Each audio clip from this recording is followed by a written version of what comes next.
I'm no good at taking good advice, and I'm self-careless, so don't tell me twice that lately I've been so stuck in my head that I forget just about everything my therapist said.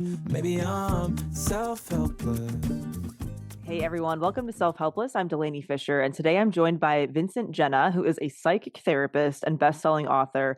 And since it's not only my birthday month, so I wanted to do something fun, but apparently April is a pretty active month in astrology and things like that. I don't follow along really myself, but there's Mercury and Venus retrogrades and all kinds of things. If you're into it, just look it up. And springtime is said to be a time of renewal, rebirth, that kind of thing. So I thought it would be a good time to release this episode. A little woo, a little fun. Shout out to all the April birthdays out there. It's nice to share a birthday month with you.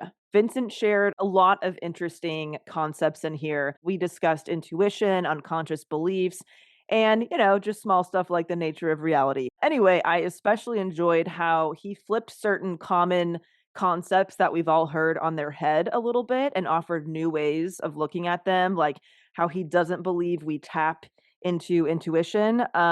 He thinks that's kind of the wrong way to look at it. Also, why positive thinking doesn't work. So, if you're somebody who wakes up and says positive affirmations every morning, and you don't really feel like things have shifted much, definitely pay attention to what he says about this. And also, we talked about how our reality actually changes based on beliefs and information. And this was a really, really good point. So it was fascinating, and he's also just hilarious to chat with. Here is Vincent Genna. When did you personally realize that you wanted to spend some time learning about intuition and unconscious beliefs and just trying to hone those skills a bit? I'd love to hear a little bit about your backstory. Last night. You've said a lot in 24 hours. I'm a quick learner. No, Delaney, it's interesting the way you just put that. When did you become interested? I had no interest in this stuff whatsoever while I was growing up and in my youth, right? This happened to me at 28 years old. And it wasn't because I was interested in it. It was all because I wanted to help a friend. And that friend used to be my bully throughout my entire schooling history until I was 17 years old. What? He caused and antagonized most of the bullying I received. I mean, I was chased every day from school. If they caught me, the kids would beat me up. I was shoved in lockers, head flushed in toilets, thrown in dumpsters, Oh my stripped, gosh. thrown into assemblies for embarrassment. And this was happening during class, during the whole transition from class to class, and at the end of school. So I was constantly in threat of being abused that way. And so this one guy, he was the jock, famous jock, and he was also the famous class clown. So now you put those two things together, and boy, he was really famous. Mm. So all he would have to do is go, Vinny. And that actually enticed everyone and gave them permission to start bullying me. So they would spit balls at me in class. I'd get hit in the head everywhere, throwing books at me in the hallway, pushing me around. All he did was just announce my name like that. He never once put his hand on me himself, but he caused everybody else to pick on me, right? Okay. Well, he became a good friend of mine. A matter of fact, a dear friend of mine at our 10-year high school reunion. We were all grown Unbelievable. up by then, right? Yeah. And I had just been in the movie Grease as a singer and dancer. Oh, Okay. that's why you wanted a piece of the action, huh? Yeah, exactly, exactly. And I tell everybody this, it was a Cinderella story. I showed up at the event and the entire hall of 350 people froze and they looked at me and they were like, oh my God, he's here. Because there was all news articles about it in my hometown and they made a big star of me, even though I was not one of the stars, but I was in the whole movie.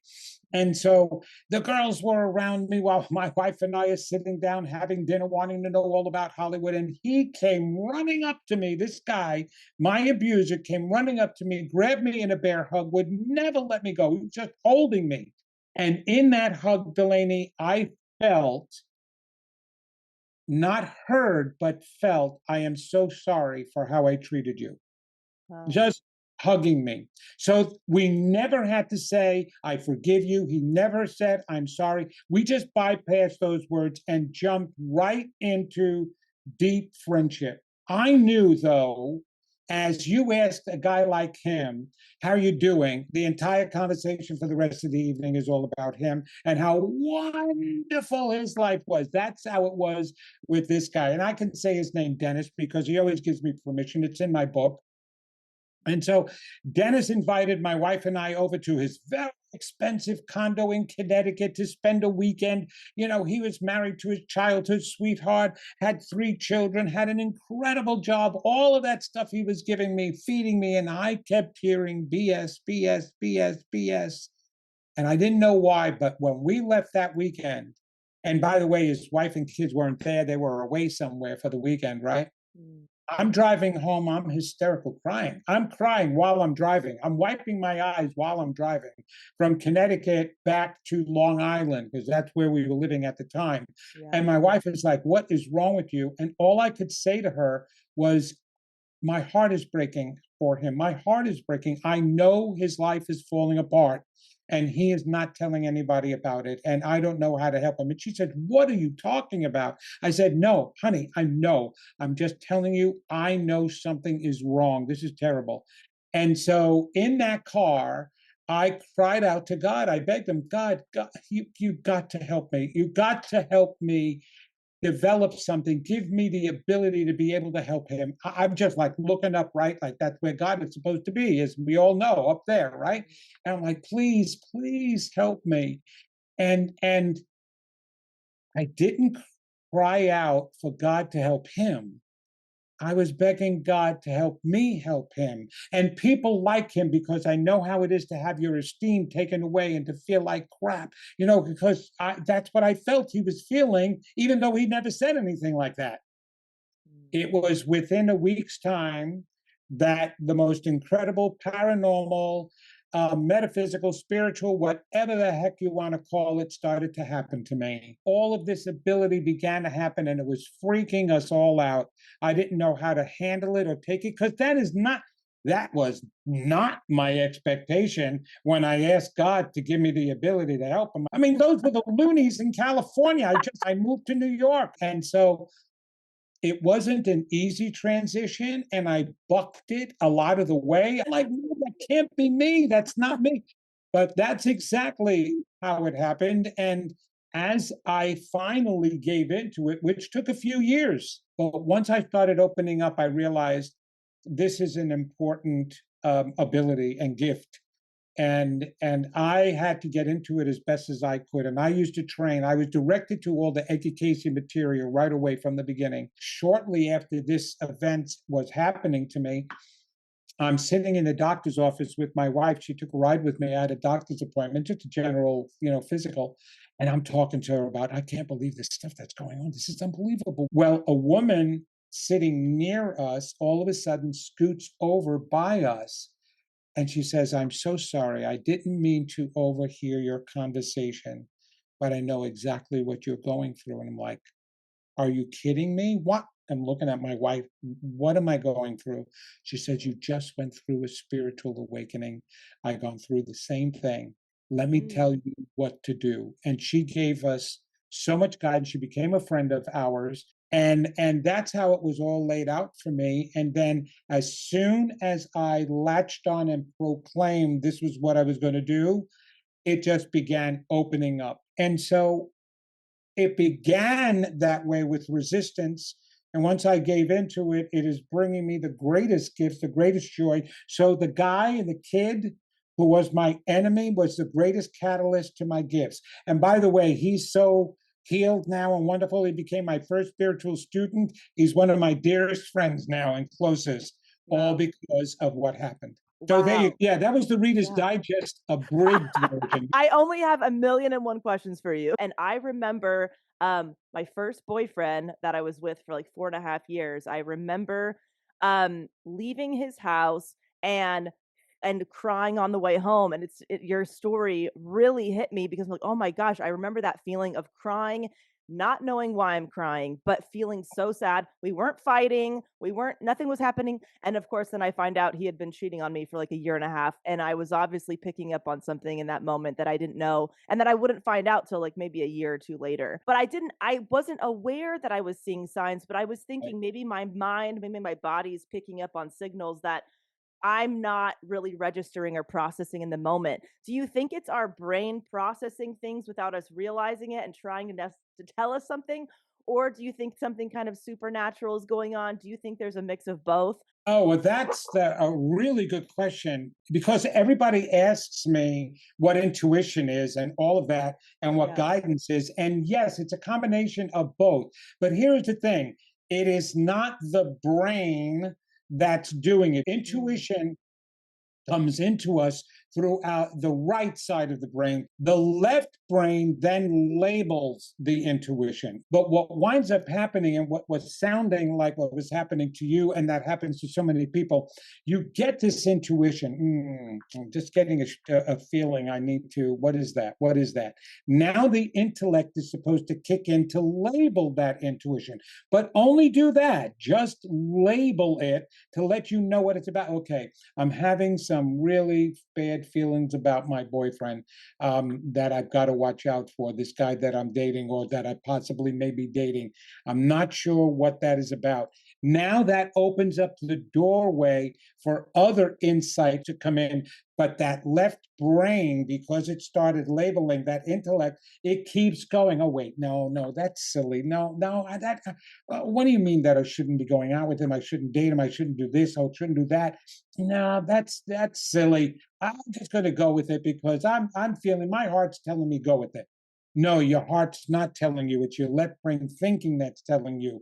What was telling you originally was your intuition, your gut feeling, because that's our major guidance system. So it is a combination of both that's going on, but we have to learn to honor and trust that inner voice. And I always say inner because, like right now, this is your outer voice that's speaking, and your outer thoughts, like I'm thinking of what I'm going to say. The inner voice is that voice in the back of your mind that may be saying, say this next, or yeah, just keep listening to him, or that gives me another question that I want to ask him, right? That's your inner voice back there. That's the voice you should be honoring. And even Ralph Waldo Emerson, he wrote in essays, and one of his essays was called Self-Reliance. And in there, he said the importance of honoring your inner voice because that's what's going to grow. That's what's going to keep opening up to all the wisdom. And yes, in the beginning, you may make some mistakes. You may think that this is what your inner voice said, but it's better to make a lower choice or a mistake based on your own voice than listening to somebody else, like a friend, like a parent, right? That's why it was so important. But yes, it was a combination. Interesting. It's the intuition, and then we start to try to analyze that, not the other way around. How do you think dreams come into play here? You know, because people have premonition dreams or they have something that a recurring dream. Is that our intuition trying to tell us something in a different way? Absolutely. The best way to get messages if your intellect is chatter, and always in the way is in your dreams, because that's the only time your left brain is sleeping. The right brain never goes to sleep there. Creativity comes through, but mostly that inner voice, again, you're receiving messages. And if you learn how to interpret your dreams, you will receive great guidance. There's all different kinds of dreams that we have that the unconscious mind winds up sharing with us. They're physical dreams, emotional dreams, spiritual dreams, and guidance dreams. And the physical dreams, we know what they are. Okay, a lot of times it's physical. It's intimacy with somebody else. You're dreaming that you're with somebody, that you're going on a date with somebody, or that you're in bed with somebody. Right? Okay, those are physical dreams.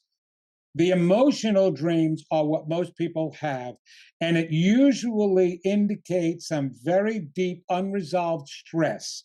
Whenever a dream is stressful, water especially is in dreams. That represents emotions. There's always flooding, there's tidal waves, there's giant storms, and maybe you're walking out on the edge of a platform ready to fall off, and the waves are crashing all over, and you think you're going to drown in the water or something. Those are all emotional dreams. People chasing you, perpetrators trying to get you, monsters trying to attack you, or something is going after you to bite you, pests, bugs, spiders, any of those dreams are all stress related, and there's all the fear of something's out to get me. But all of those dreams represent sides of you and issues you are not dealing with and fears you have that are coming after you.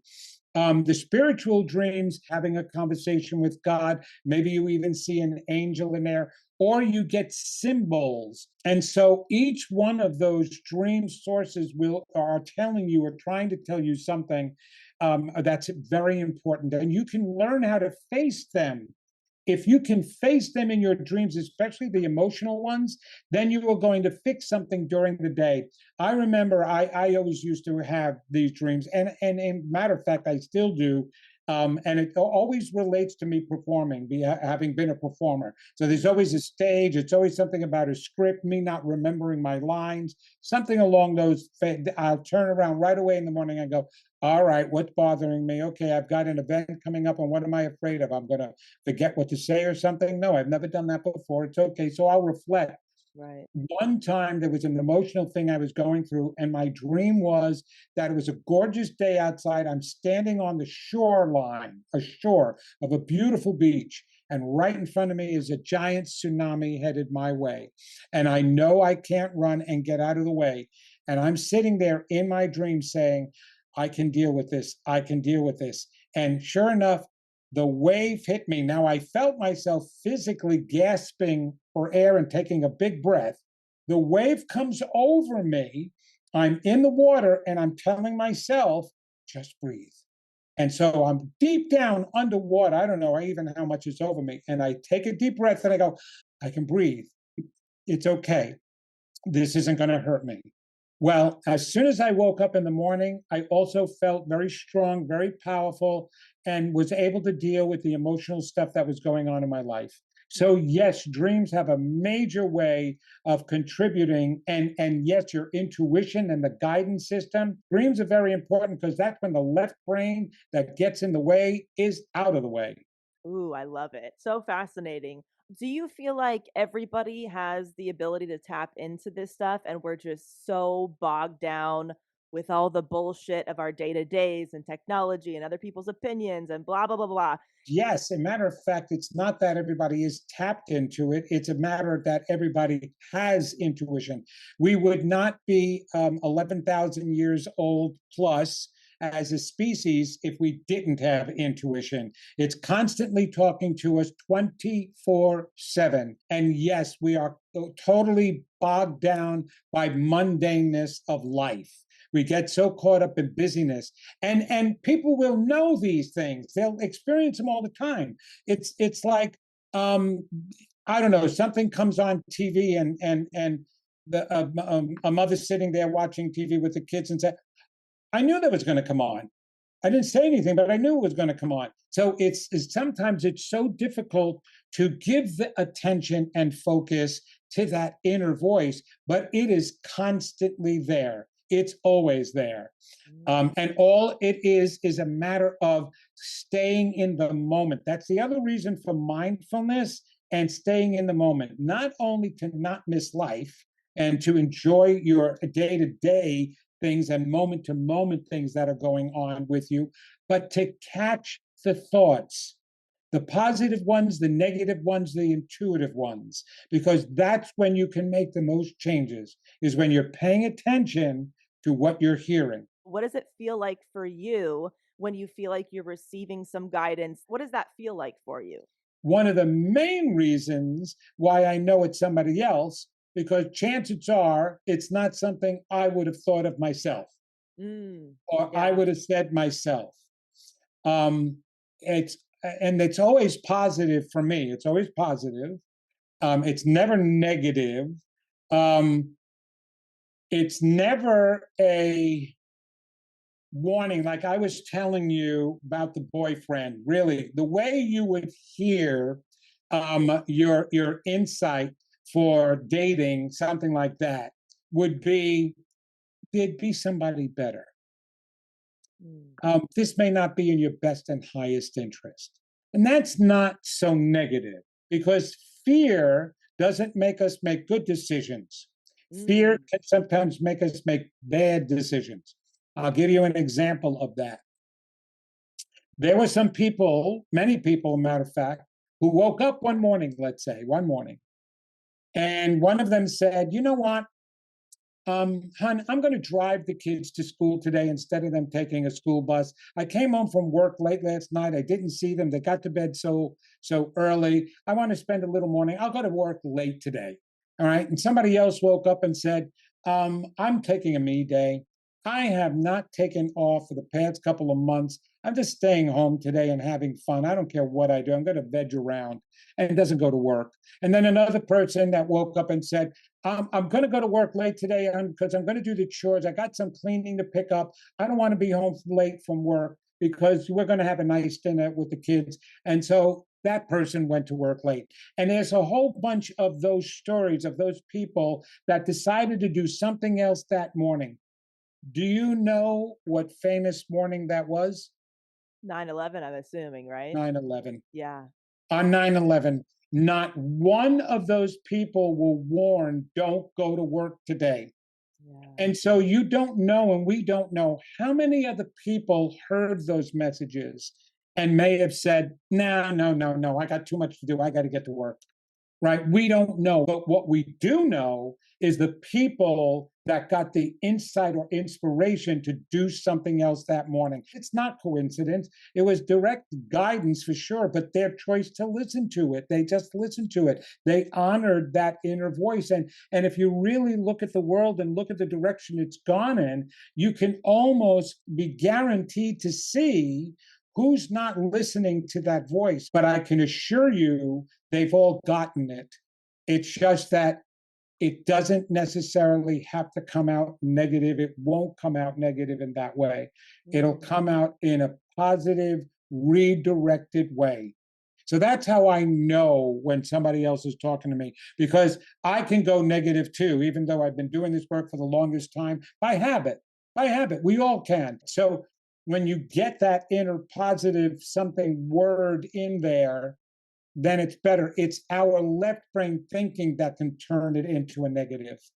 Such a great point. And I love what you said about basically that by default, we all have intuition. It's not something you tap Yes. in and out of. It's always there, always has Right. been, always will be. And we actually just do things to ourselves to pull us out of it, often Absolutely. without realizing it. But I love that perspective of it because that kind of puts this imagery of like we have to lift a lot of layers off versus we have to like find something that we don't know where to look. I totally resonate with what you said. Anytime I feel like I've had some kind of, intuition or something, it feels very calm, but also powerful. Like it feels a certain Yes. way, but it's calming. It's not scary. It's not, anytime that my anxiety is kind of running the show, that's where I'll get like the scary imagery and stuff like that. But the intuition is very like quiet Oh, confidence. yes. I like the way you put that. It's a powerful, quiet confidence. If this source and power was an intelligence, which is what we say it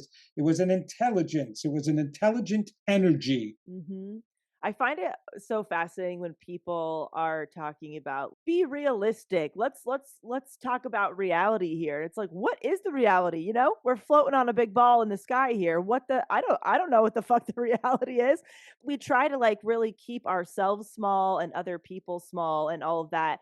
And you Yes. you talk about kind of removing blocks or kind of questioning your beliefs. Can you speak a little bit about the relationship with our beliefs and how we show up in our life? So, first of all, perception is reality.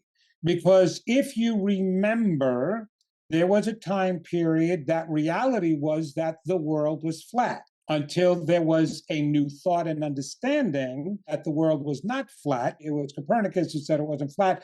Galileo came up with that the sun did not revolve around the earth revolved around the sun, which caused him to be killed. And so, but that was reality back then, right? If you think of each time period, there was a different reality. So reality can't be real. Good point. My Right? goodness. So true. Right, because what's real would be the same all the way through, from beginning of end of time. Physics has more to play in reality, but not even, because in quantum physics, they're showing that laws of physics are not laws anymore. Again, they're perceptions. The idea that you've got like the visual of a brick wall behind you, okay? Yeah. But the reality of that brick wall is that it's not solid. Right. The physics, the quantum physics understanding, law of physics, if you go and punch it, would tell you it's solid. That's the law of physics. No, that again is about perception, because we know that that wall is made up of atoms, and billions of atoms. And if you examine an atom, it's constantly moving. And if you remember, if you break down an atom, it has a proton, neutron, electron. The electrons represent the negative force of the energy. The proton represents the positive force. And the electrons are circling around the proton, not attached, circling. What's between the electron and the proton? Space. Multiply 33 billion times protons, 33 billion times all the electrons, 33 billion times the space. And you end up with more space than you do solidness. Proof of it is in our own bodies. We have a macula, which is where the nerves are from our eyes are connected to the back of our brain. In that spot is blackness, where all the nerves are connected. It's the macula. Macular degeneration is when that black spot becomes so big, we now see it. But black spot, in our vision, we wouldn't be able to function with that black spot everywhere we look. But yet we don't see a black spot. Now, it's not filled in with something that the eye is seeing someplace else. Otherwise, there'd be an overlap. That too would get in the way. The brain is actually filling in that black space with what it believes should be there. It's making up the whole so that you don't see black. You're making it up. So therefore, our brain is capable of filling in, making everything seem solid when it really isn't solid. It's a perception that we have to see it. So everything about life is a perception, everything. And that's why they say it's an illusion. Your beliefs are everything. Yeah. We used to think, or everybody keeps talking about love, right? Love makes the world go round. Love is the answer to everything. And so we kind of want to believe that love is the greatest force of that there is. In actuality, belief is. Belief even empowers love. Because quite honestly, if you don't believe, there are people who don't believe that love is powerful, and therefore they don't experience love. So if belief will cause the experience, and the experience doesn't just happen on its own, then therefore what you believe is going to be more impacting than anything else. And that's where the law of attraction comes in. So you will always hear that thoughts create. Your thoughts create. As a matter of fact, that's the whole reason for the name New Thought Movement. The idea is, have a new thought, you create a new part of your life, a newness in your life. That's not correct. Beliefs create. inner core beliefs, not conscious mind beliefs. The law of attraction and that force, George Lucas called it the force in Star Wars. That movie was really about us. He's very metaphysical and spiritual. And that is our relationship with the God force. And we are working on trying to become a Jedi Knight and trying to avoid being a Darth Vader. Love that. That force is connected to us in our unconscious minds, not our conscious minds. Think about this. You hear people even turn around and say, oh, I know I'm going to hit traffic on the way home. Oh, take back, take back, take back. I'm like, oh, for God's sakes, would you give yourself a break just because you had one negative thought? It's not going to manifest that overnight. Right. Please. I mean, if that was the case, half of us would be dead right now, and the other half would be billionaires from winning the lottery all the time. Just from a thought, right? Right. No, because so many of us have gone out to try. We've stepped into the new age movement, the new thought movement. We are formulating better affirmations and ideas.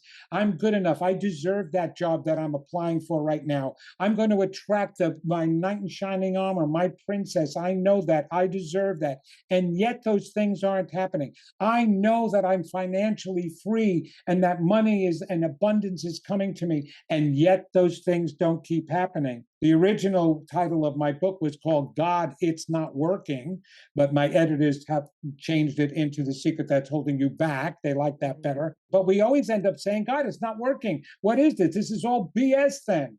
It's not, because your conscious beliefs do not create. And there is a shield between your conscious beliefs and the deep down unconscious beliefs that include the little kid of you that developed your first set of beliefs about yourself, that's saying, you're not going to get that job, you're not good enough, you're not attracting your knight in shining armor, you're not lovable, and you don't deserve to have good finances or good money, you're a bad person, you're not worthy. Those voices are constantly within our unconscious mind. And because we have to function in life, our brain created a shield, a defense mechanism. In my book, I called it the adult-made mind. Is a defense mechanism that our now developed brain creates for ourselves so that we can walk around instead of thinking, I'm not good enough, I'm not good enough. We'd never get anything done. While I was a psychotherapist, what I did with my clients is try to teach them coping skills. Well, coping skills help you to survive life. And the only way to be able to thrive is to dissolve the coping mechanism, the defense mechanism, learn what you're really feeling about yourself, and work on that. You've got to heal them and work on them. So when you ask what really influences us, it's what you're believing about yourself. Everyone right now, every one of your listeners can look at their lives right now and see what's in it. And that's how you know what you're really believing about yourself. Out of your entire mind, you know that iceberg that you always see in psychology to represent your mind, and the part of the iceberg that is above the water, that represents your consciousness. Well, that's only 2 to 5% of your entire mind. The rest that's under the water, that's 95 to 98% of your mind is in unconscious awareness. So when you're walking around thinking you know yourself, no, you don't. Most of what's going on inside of you is in that unconscious part. So that's why you respond the way you respond. You act. Why do you act? Why do you have knee-jerk reactions? It's because of what's going on in there. Get to what's going on in there and change that, so that you can retrain your subconscious mind, which is automatic, so you can respond correctly. You're capable. We're capable of that. So while you're pushing down and suppressing all those negative beliefs about yourself, you're also pushing down the guidance that's trying to come in. That's why we don't listen to it. That's why we don't trust it, because of where it's coming from. And we don't believe it's going to serve us well. When we start using the only conscious part of our brain, which is the left brain, the thinking, the chatter.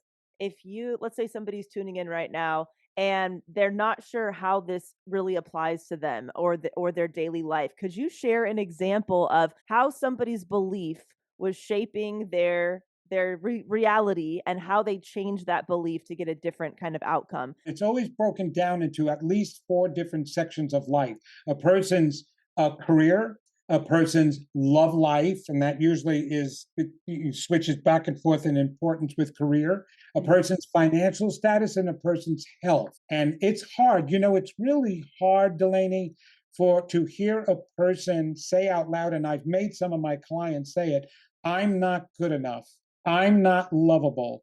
And when they say that out loud, they go, that sounds ridiculous.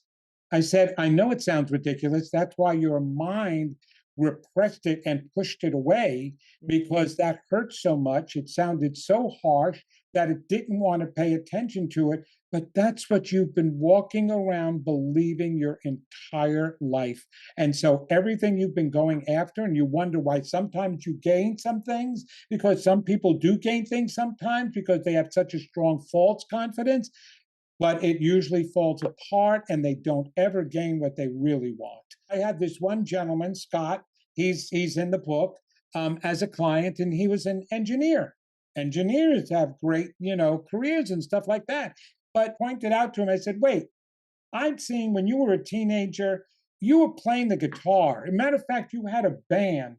And you were in a little band and you were having so much fun with that and playing the guitar, but it was your father that was critical of that. He didn't think that that was going to lead to anything, did he? So I worked with him in first bringing out little Scott, because he needed to hear and remember what little Scott felt and was feeling about that. I'm not good enough. Because when your parent is not agreeing with you or not supporting you, we blame ourselves for everything. So he was blaming himself as a kid. Oh, I shouldn't be doing this. I'm not good, whatever. But that was still in him. Well, I told him, I said, go out and get a damn guitar.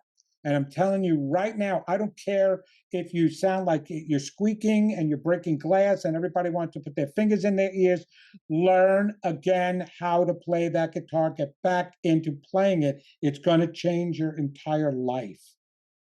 And so he realized that his beliefs about himself were that he wasn't good enough, that he wasn't worthy enough to succeed, because he didn't have these high ideals about himself like his father wanted him to have. And all he wanted to do was to gain the love of his father. So he went along with him, which is what most children do. And the reason why he was with his girlfriend but not married, because once again, he didn't feel fulfilled. He didn't feel complete. So he was just hanging on the idea that she loved him because she was nice. Not because he was a great catch, but because she was nice. So he didn't commit to that because he was afraid to commit to that, because he was afraid she was going to leave him. I hear from them 5 years later. 5 years later. Oh my God. They didn't call me for a reading. They called me because they needed to tell me what happened. So he went and started playing the guitar again, loved it so much, he left his work. Well, it turned out she was a singer. So she went back to singing again. Oh my God. Both of them were married in 5 years, moved to Nashville, formed a nightclub act, and were playing as a duet, and had a child already and another one on its way. Oh my gosh. I couldn't believe how it transformed their lives, because they got to understand who they really were. They call it a miracle. I call it, well, finally, you're allowed to be yourself, because that's who you always were. Right. Not the person who you thought you were. That was created for you because you were young. But the person who you always were, you finally brought out. And that's why you're able to create the life of your dreams now. So that's how it works. What about the beliefs that the beliefs that you might have about other people? For example, I had a friend who's an artist, and they would make really small items to sell. They wouldn't go past $10. And I was like, why don't you try to just make something for $500 and just see what happens? And the belief was nobody would pay that. Nobody's looking for that type of expensive art. I'm not worth $500. I'm like, just do it as an experiment. And then they had a little showing. Somebody bought it pretty much immediately. But the belief that they were stuck in was nobody is going to buy more than $10 worth of my shit. And so maybe it's a belief about them, but also about the other people around them, right? If you begin by believing in yourself, you will find how easy it is to believe in others. And it was my wife that I had as a girlfriend that believed in me in order for me to get to this place. Even though everybody else was picking on me, she saw my good side and fell in love with that and believed in me.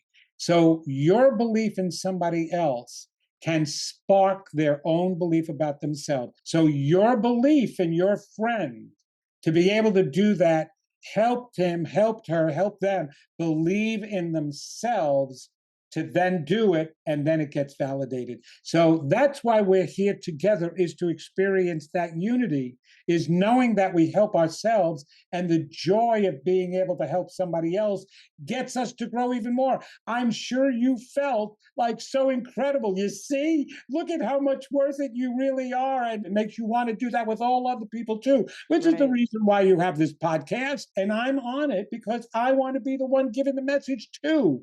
And that's the joy, and we should have that joy. And that's what ego is for. Your ego is not your enemy. Your defensive mind is. Your ego is your gift to identify who you are and to be able to feel good about yourself. Without that ego, we would feel flat and nothing. Nothing. Ooh, I love that. I love that. I'm so curious to know how you respond to skeptics about intuition, all that stuff, right? You're always going to find somebody who's going to want to turn something around, no matter what it is, unless they believe in it themselves. Well, it has to start with my own belief about skeptics and cynics and even atheists. There is not such a thing. There's no skeptics. There's no atheists. There's just people who don't like the definitions they've heard. There's people who don't like the charlatans and then believe everybody is like that. And there's people who didn't like the way God was taught, so now they don't believe in God. But when they hear the right definition, they go, maybe. Totally understand what you're saying. I mean, even if you just take podcasting, for example, there's a lot of podcasts and podcasters who talk about similar topics, but someone might resonate with one podcast over another based on the host or hosts, whether it's about how they speak, the kind of language they use, their background or experience. So it makes sense that, language and how things are framed and even who the information is coming from plays a huge role in how people interact with this kind of information. Vincent, this was so much fun. Thank you so much for being on the podcast. I really Thank you enjoyed for it. having me, Delanie. Really, Thank you. you're incredible. You're sweet, and I love your questions. Where can people find you, your work? Go get my book. Here we go. Here and now we're going to go. The Secret That's Holding You Back. You can get it on my website. The link to Amazon. It's both in audio and in paperback. And my advice is that if you're in a couple relationship and you want to solidify that relationship forever, you do self-healing work together as a team. Read a chapter together, talk about it. Do an exercise together, talk about what comes up. Or go for everybody else to vincentgenna.com. You can connect with me there. My podcast is The Genna Effect Myself. I was so excited, Neil Donald Walsh as a guest on my podcast. He is one of the most prolific spiritual writers of the Conversations with God series. So there's so much information that you can gain out there. Thank you so much for giving me the opportunity to be able to share with your listeners. All right, that was a good time. Gave me some interesting tidbits to mull over. I think my biggest takeaway would definitely be the power of our beliefs and how, unfortunately, we're operating unconsciously a lot of the time based on those beliefs. I think this is why I love asking questions so much about anything and everything. I like to just randomly look at the origins of a tradition or how a product is made, or catch myself in an unhelpful thought loop and ask questions about, why I'm saying certain things to myself. I just think questions can be a really good tool and very helpful in becoming more mindful of your beliefs. So, perhaps the next time you kind of catch yourself on autopilot about something, maybe you can ask yourself a new question about the situation or, your surroundings or the action that you're doing. Whether it's something as simple as, what did I just say to myself? Or Where does this belief come from? Or maybe you randomly want to Google shit like, I don't know, when freeways were first invented, or why high heels exist. Both things I've Googled randomly, based on certain situations. Actually, this is it might be a little bit of a weird example, but I just got back this morning from visiting some family, and I took the dogs up there and stayed. And in the backyard of my family's home, there's some outdoor furniture, and we found a little bird's nest, and there's 6 eggs in there. The mama bird was coming back and forth, caring for the nest and the eggs and all of that stuff. And mine and my family's dogs kept jumping up on the furniture and scaring the bird away, and she was flying away, but we had to keep taking them out to go to the bathroom and stuff. And there for an entire day before I realized, oh, wait a minute, we can just rearrange the rest of the outdoor furniture to make this little barricade so the dogs cannot keep jumping up on this particular cushion and scaring this little bird away. And it's stuff like that where, when the patio furniture has been a certain way for years, for so long, this has worked for us for X amount of years or whatever. You don't think the first thing isn't, oh, let's change this. And so it's stuff like that where, you're on autopilot about something and you're just taking the dogs to the bathroom and then shooing them away so they don't bother the bird or whatever. And it's like, oh, we could have just moved the coffee table, put the other pieces of furniture up against this one little seat, and the problem would have been solved in about 30 seconds, right? So it's just stuff like that. Like, can you just pause for a second and rethink a situation? What solution might you not be seeing, or what belief do you have? Like our kind of, default belief of the furniture has to stay a certain way. Like, what? So it's things like that. I know it's a very trivial example, but because it literally just happened this morning, it just felt like a relevant one to bring up. It's just those little things of, you might be in this situation that you've been in for a while, and you might be missing a really creative or simple solution that you haven't tried before, based on beliefs and just kind of letting your unconscious mind run the show. Anyway, I know that was a bit of a tangent, but you guys catch my drift. By the way, catch my drift. That's a term. I don't know where it comes from. I'm going to Google that after I stop recording. Anyway, I hope you guys have a good rest of the day or evening, and I will talk to you soon. So glad you tuned into Self-Helpless. If you felt supported by this or past episodes, there are a couple ways you can help the show. Feel free to share it with a friend who may enjoy the variety of discussions we have here. Also, you can become a monthly or annual supporter of the podcast on Patreon at patreon.com/selfhelpless. That's where you can pitch and vote on topics, submit questions for special guests, or be a silent supporter and not participate in any of that. 100% of Patreon and merch proceeds go directly to operating expenses that not only keep the show going through thick and thin, but also keeps it accessible to all with minimal ads. If you want to show a little extra lovin', you can leave an Apple Podcast review or send an email to share how Self-Helpless has impacted you. All of this info and more goodies can be found at selfhelplesspodcast.com. All right, love you big time, and thank you so much.